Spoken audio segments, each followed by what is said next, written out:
दोस्तों नमस्कार, मैं मुकेश शर्मा, आपका मित्र, आपका भाई, आज फिर आपके बीच में एक नए टॉपिक पर मैं आया हूं। दोस्तों, आप जैसे कि जानते ही हैं कि कोविड महामारी ने भारत नहीं पूरे विश्व में तहलका मचा रखा है।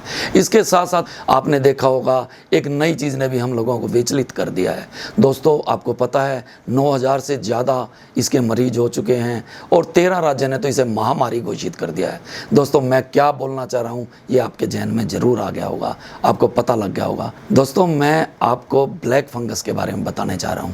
आज हम डॉक्टर उर्मिल चावला, जो कि PGIMS रोहतक के अंदर कार्यरत हैं और ये आई डिपार्टमेंट की प्रोफेसर हैं। दोस्तों, जो एक वार्ड बनाया गया है हरियाणा सरकार की ओर से PGIMS में, उसमें आई विभाग की ओर से डॉक्टर साहब नोडल ऑफिसर हैं। दोस्तों, मैंने डॉक्टर साहब को अपने रेल कर्मी साथियों के लिए रिक्वेस्ट की कि डॉक्टर साहब आप कृपया हमारे कर्मी साथियों को भी इसके विषय में बताएं। मैं अब डॉक्टर उर्मिल चावला को आमंत्रित करता हूं कि वो आपको ब्लैक फंगस के बारे में बताएं। डॉक्टर उर्मिल चावला। नमस्कार दोस्तों, मैं मुकेश शर्मा जी का धन्यवाद करना चाहूँगी कि उन्होंने मुझे इस महत्वपूर्ण विषय पर बोलने के लिए आमंत्रित किया है। मैं आप सभी को आजकल ये जो महामारी फैली हुई है ब्लैक फंगस के नाम की, इससे अवगत कराना चाहूँगी।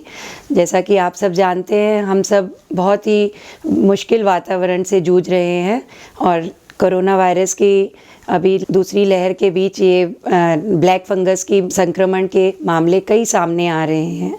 मैं आपको बताना चाहूँगी ये ब्लैक फंगस क्या चीज़ है और इसे क्यों कहा जाता है ब्लैक फंगस। ये ब्लैक फंगस एक आम फफूंदी है जो हम सबके चारों तरफ हमेशा ही पाई जाती है। ऐसा नहीं है कि आज ये सामने आई है, ये हर वक्त हर समय हमारे चारों तरफ पाई जाती है। ये धूल में, मिट्टी में, गीली चीज़ों में। आपने अक्सर देखा होगा कि आपके जूते कई बार गीले रह जाते हैं या ब्रेड कई बार गीली, उसके ऊपर फफूंदी आ जाती है कुछ दिनों बाद सफ़ेद रंग की, या कपड़ों में भी आ जाती है। तो ये उसी तरह की फफूंदी ही होती है, पर ये हमारे को इसलिए अब तक इफ़ेक्ट नहीं कर पाई क्योंकि हमारी इम्यूनिटी, इससे लड़ने की ताकत हमेशा से ही स्ट्रॉन्ग रही है। तो ये हमें इफ़ेक्ट जब भी करती है, हमारी शरीर की ताकत इससे लड़ लेती है और ये कभी भी इसके जो स्पोर्स होते हैं वो कभी जर्मिनेट होके आगे प्रोलिफरेट नहीं करते। इस वक्त हम सब कोविड की लहर से जूझ रहे हैं और ये ब्लैक फंगस की जो बीमारी है ये उन्हीं मरीज़ों में पाई जा रही है जो कोविड को मात दे चुके हैं, यानी कि जो पोस्ट कोविड स्टेटस में हैं। इन मरीज़ों में अक्सर पाया जा रहा है कि ये डायबिटीज़ इनमें बहुत ज़्यादा होती है। अनकंट्रोल डायबिटीज़ के मरीज़ हैं।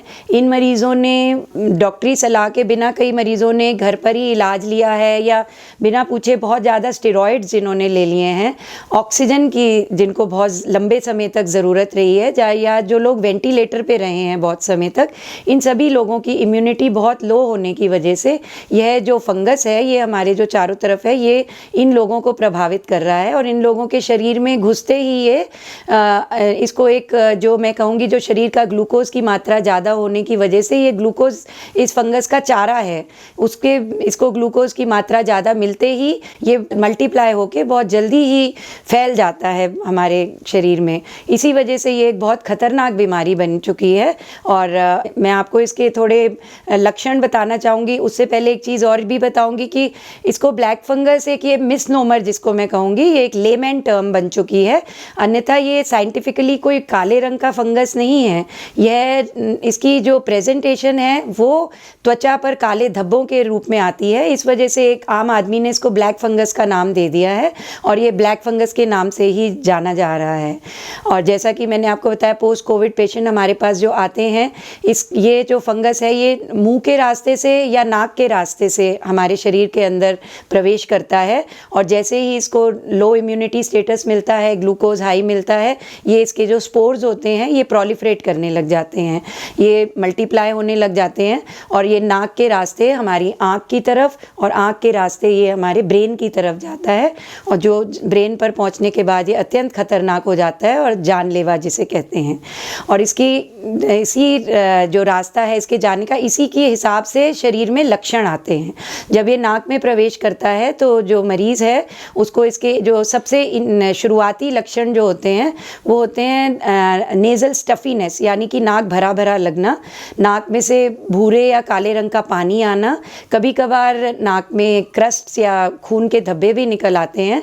तो ये सब चीज़ें नाक से शुरू होके, और यदि मुंह के रास्ते से आता है तो जो हमारा तालू, जिसको कि हम साइंटिफिकली पैलेट कहते हैं, उसमें काले रंग का पूरा जख्म बन जाता है, जिससे कि मरीज़ को खाने में दिक्कत होती है। और कुछ केसेस में पाया गया है कि इन दांतों पर भी असर पड़ता है, दांत ढीले पड़ जाते हैं या फिर दांत गिरने भी लग जाते हैं। तो ये इस प्रकार से एंटर करता है। आगे नाक और हमारी आँख के बीच में एक पतली हड्डी होती है, और ये फंगस इतना ताकतवर होता है कि ये उस हड्डी को तोड़ते हुए या उसके अंदर से जाते हुए ये आँख में पहुँच जाता है। और आँख में पहुँचते ही इसमें मरीज़ को जो लक्षण आते हैं वो आँख में पानी आना, लाली आ जाना, आँख में सूजन हो जाना और कम दिखाई देने लग जाना या दो दिखने लग जाना, ये सब लक्षण हैं जिससे मरीज़ परेशान हो जाता है। सिर का दर्द इतना बर्दाश्त के बाहर हो जाता है कि मरीज़ रात को सो नहीं पाता। जो हमारे पास मरीज़ आते हैं वो इसी शिकायत से आते हैं कि 2 दिन से दर्द की वजह से वो सो नहीं पाए। तो इन लक्षणों के साथ आगे बढ़ते हैं, और जब ये आँख के रास्ते जब दिमाग ब्रेन में पहुँचता है तो ये पैरालिसिस हो सकता है और जान को भी खतरा हो सकता है। ये तो लक्षण है जो हमें मरीज़ बताता है। और जब हमारे पास मरीज़ आता है तो जब हम उसके साइंस देखते हैं वो हमें नज़र आते हैं कि नाक में से खून के धब्बे हमें नज़र आ सकते हैं। ENT के जो डॉक्टर हैं वो इसको जब देखते हैं तो नाक में उनको खून के धब्बे या पानी नज़र आता है, फंगस के फीचर्स नज़र आते हैं। और हम जब ये मरीज़ आँख के डॉक्टर तक पहुँचता है तो आँख में सोजिश होना, आँख ज़रूरत से ज़्यादा बड़ी हो जाना, बाहर निकल जाना जिसको कि प्रोप्टोसिस कहते हैं, या आँख की पलक का झुक जाना जिसको कि हम टोसिस कहते हैं, ये सब फीचर्स नज़र आते हैं। इसके अलावा आँख जो होती है वो घूमना बंद कर देती है, एक जगह पे स्थिर हो जाती है जिसको कि हम फ्रोज़न आई कहते हैं। आँख चारों तरफ घूम नहीं पाती और दर्द तो बेहद होता ही है। तो इन लक्षणों के साथ हमें इसका एग्जामिन करते हैं, और इसको जैसे ही हमें इसके सारे फीचर्स मिलते हैं कि ये काला फंगस का होता है, उसके हिसाब से हम आगे इसका इलाज शुरू कर देते हैं। और इसके इलाज के लिए ये एक पर्टिकुलर डिपार्टमेंट का काम नहीं है, इसके लिए एक मल्टी टीम अप्रोच चाहिए होती है। इसके लिए एक आई सर्जन, एक ENT surgeon, microbiologist, pathologist, radiologist, एक फिजिशियन और एक न्यूरोसर्जन। तो आप समझ सकते हैं ये कितनी ज़्यादा खतरनाक बीमारी है जिसके लिए हमें करीबन 6 से 8 स्पेशलिटी के डॉक्टर्स को मिलकर इसके ऊपर काम करना पड़ता है। जैसे ही मरीज़ हमारे पास पहुंचता है, हमें ENT के डॉक्टर उसकी एंटीरियर राइनोस्कोपी करके नाक में एक स्वाब ले सकते हैं, जिस स्वाब को वो स्टेनिंग के लिए भेजते हैं। और उसके स्टेनिंग में यदि फंगस पाया जाता है तो ये हमें बताता है कि ये म्यूकर का ही सस्पेक्ट केस है।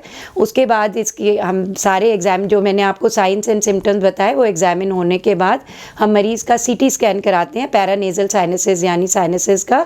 और उसके बाद एक आँख और ब्रेन के इन्वॉल्वमेंट के लिए हमें MRI कंट्रास्ट ही इसका गोल्ड स्टैंडर्ड है, जो कि हमें बताता है कि फंगस आँख में किस हद तक फैला हुआ है और उसके किस तीव्रता से ब्रेन की तरफ जाने के उम्मीद है। तो इन सारे टेस्ट को कराने के बाद हम इसका इलाज शुरू करते हैं। इसके इलाज के लिए दवाइयाँ उपलब्ध है और सर्जरी भी करनी पड़ती है। जो इसकी मेन दवाई है वो इंजेक्शन एम्फोटेरिसिन बी है, लाइपोसोमल एम्फोटेरिसिन बी, लेकिन उसकी उपलब्धता थोड़ी सी मुश्किल हो रही है क्योंकि यह ड्रग पहले कभी ज़रूरत ही नहीं पड़ती थी। सालों साल में 1-2 केस आया करते थे। तो ये दवाई सिर्फ एड्स के मरीज़ों में या ऑर्गन ट्रांसप्लांट के मरीज़ों में इस्तेमाल होती थी, तो कम इस्तेमाल होती थी। और ये अचानक कोई भी इसके लिए तैयार नहीं था, तो इतनी ज़्यादा जो मरीज़ों में ये फैल गया है, अचानक से सप्लाई की इतनी ज़रूरत पड़ गई है कि वो डिमांड पूरी नहीं हो पा रही। इस वजह से दवाई ना मिलने की वजह से तकलीफ़ जो है, पर हम इसके अलावा कुछ और दवाइयाँ भी इस्तेमाल कर सकते हैं। अगर हमें लाइपोसोमल एम्फोटेरिसिन नहीं मिल सकती तो हम लायोफिलाइज्ड एम्फोटेरिसिन या डीऑक्सीकुलेट एम्फोटेरिसिन का इस्तेमाल कर सकते हैं। इसके अलावा टैबलेट पोसाकोनाजोल, टैबलेट आइट्राकोनाजोल, ये कुछ दवाइयाँ हैं जो डॉक्टर आपको आपको बताते हैं। इनमें से जो भी मिल जाए, ना देने से अच्छा है कि हम कोई भी एंटी फंगल दवाई कम से कम मरीज़ को शुरू कर देते हैं। और इसमें ऐसा नहीं है कि हम ये सीटी स्कैन और एमआरआई की रिपोर्ट की वेट करेंगे। जैसे ही हमें लक्षण नज़र आते हैं कि फंगस के हैं, क्योंकि हम जानते हैं कि ये फंगस घंटों में फैल रहा है, तो हम इसके सीटी और एमआरआई की रिपोर्ट की वेट नहीं करते, हम इनमें ये दवाइयाँ शुरू कर देते हैं। और जैसे ही सीटी और एमआरआई की रिपोर्ट आके हमें थोड़ा कन्फर्मेशन और पता चल जाता है ये कितना फैला होता है, उसके हिसाब से हम इसमें सर्जरी की तैयारी शुरू कर देते हैं। पेशेंट ड्रग पर होता है और उसके बाद नाक कान गले विभाग के और आँख विभाग के डॉक्टर इकट्ठे ही इसका ऑपरेशन करते हैं। पहले तो अगर ये सिर्फ नाक तक फैला हुआ हो तो सिर्फ नाक कान ईएनटी के डॉक्टर जो हैं वो इसका ऑपरेशन करते हैं, पर अगर ये आँख में फैल चुका हो तो हमें आँख भी कभी कभी निकालनी पड़ती है। यह मैं आपको डराने के लिए नहीं कह रही हूँ, हर केस में आँख निकालने की ज़रूरत नहीं होती है, लेकिन बहुत से मरीज़ ऐसे हैं जो इसकी वजह से अपनी नज़र गंवा रहे हैं, जिनकी नज़र पूरी तरह जा रही है, जैसे कि ब्लाइंडनेस जिसे कहते हैं, ब्लाइंडनेस हो रही है। और यह नज़र तो किसी हालत में वापस नहीं आ सकती, पर हमारी कोशिश ये होती है कि ये आँख निकालनी ना पड़े। तो जिन केसेस में हमें लगता है कि ये ब्रेन की तरफ नहीं जा रहा और दवाई से वहीं रुक गया है, तो हम आँख में टीका भी लगा सकते हैं या फिर दवाइयों से उसको कंट्रोल कर सकते हैं। लेकिन कुछ केसेस में जब ये बहुत जल्दी फैलता है और ब्रेन की तरफ जाने लगता है, तो हमें जान बचाने के लिए मरीज़ की आँख को पूरी तरह निकालना पड़ता है। यह एक बहुत ही दर्दनाक ऑपरेशन होता है, ना केवल मरीज़ के लिए, डॉक्टर के लिए भी ये बहुत दर्दनाक है, पर जान बचाना बहुत ज़रूरी होता है, इसलिए हमें ये ऑपरेशन करना पड़ता है। और उसके बाद ये जो दवाई है ये कम से कम 2 या 3 हफ्ते ऑपरेशन के बाद भी हमें कंटिन्यू करनी पड़ती है, ताकि जो थोड़ा बहुत भी फंगस बच गया हो ऑपरेशन के बाद वो भी अच्छी तरह पूरी तरह जड़ से अपना निकल जाए। तो ये सारे इसके इलाज के तरीके हैं और मैं आपको कुछ इससे बचाव के तरीके बताना चाहूँगी। इसके बचाव का सबसे बड़ा तरीका जो है वो है डायबिटीज़ को कंट्रोल में रखना। ऐसे बहुत से मरीज़ हैं जो प्री डायबिटिक यानी कोविड होने से पहले ही डायबिटिक थे, उनमें कोविड के बाद डायबिटीज़ बहुत बढ़ जाती है क्योंकि स्टेरॉइड्स ले लेते हैं मरीज़। और कुछ मरीज़ ऐसे आ रहे हैं जिनको डायबिटीज़ कभी नहीं थी पहले, लेकिन वो कोविड के टाइम स्टेरॉइड लेने की वजह से उनमें डायबिटीज़ की शुरुआत हुई है, जिसको कि हम डायबिटीज़ डी नोवो कहते हैं। इन सभी केसेस में डायबिटीज़ का पूर्णतया कंट्रोल, और सबसे ज़रूरी बात मैं ये कहूँगी कि जिन भी मरीज़ों को कोविड हो रहा है वो कृपया किसी भी डॉक्टरी परामर्श के बिना स्टेरॉइड्स का सेवन ना करें।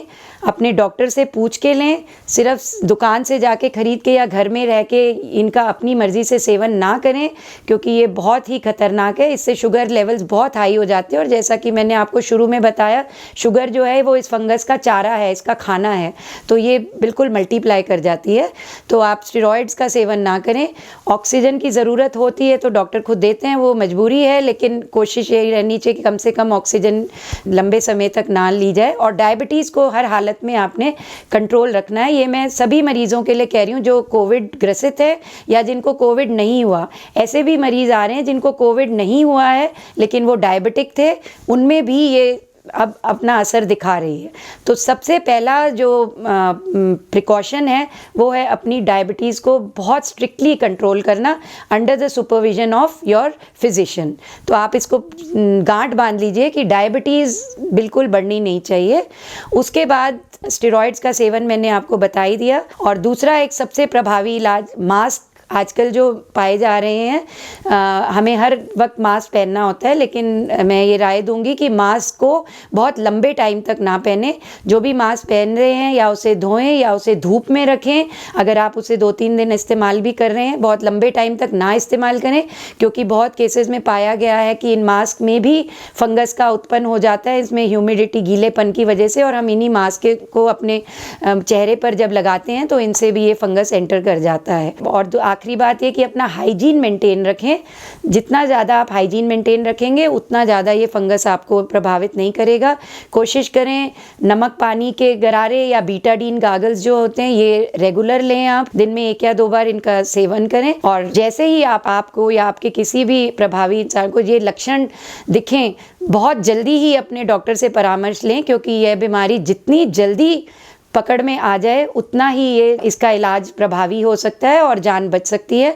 जितना देर से ये जाएगी उतना ही ये आपको तकलीफ़ देगी। तो आप अपने सभी आसपास के लोगों में इस बात की अवेयरनेस बढ़ाएं कि ये बीमारी आज की तारीख में बहुत जानलेवा है, और जो भी इसके कुछ भी लक्षण महसूस करता है वो इमीडिएटली डॉक्टरी सलाह ले। मैं आप सबको बेस्ट विशेस देना चाहूँगी कि आप सब की अपनी इम्यूनिटी को स्ट्रॉन्ग रखें, और इस मुश्किल वक्त में हम सभी को साथ मिलकर खड़े होना है, और इस कोरोना बीमारी के साथ साथ इस ब्लैक फंगस बीमारी को भी हराना है, और हम ज़रूर इसको हरा पाएंगे और जीत कर ही बाहर निकलेंगे। मैं एक बार फिर मुकेश जी का बहुत बहुत धन्यवाद करूंगी, और आप सभी रेल कर्मचारियों का भी बहुत बहुत धन्यवाद करूंगी कि आपने मुझे मौका दिया आप सबको बताने के लिए। आशा है कि आपको इससे कुछ सलाह मिली होगी और आप इसका प्रयोग कर सकेंगे। धन्यवाद। दोस्तों, आशा है आपको ब्लैक फंगस को लेकर जो मन में भय और डर था वो अब दूर हो गया होगा। डॉक्टर साहब, इसके लिए मैं आपका अपनी ओर से, अपने रेल के उच्च अधिकारियों की ओर से तहे दिल से हार्दिक धन्यवाद करता हूं। दोस्तों, मुझे आशा नहीं पूर्ण विश्वास है कि डॉक्टर साहब ने जो अपनी सलाह दी है वो हम सभी कर्मियों के लिए रामबाण का काम करेंगी। दोस्तों, अगर आपको मेरी ये वीडियो पसंद आई हो तो कृपया इसे शेयर करें, लाइक करें और सब्सक्राइब करें। जल्द ही मिलते हैं आपके पास और किसी वीडियो के साथ। नमस्कार।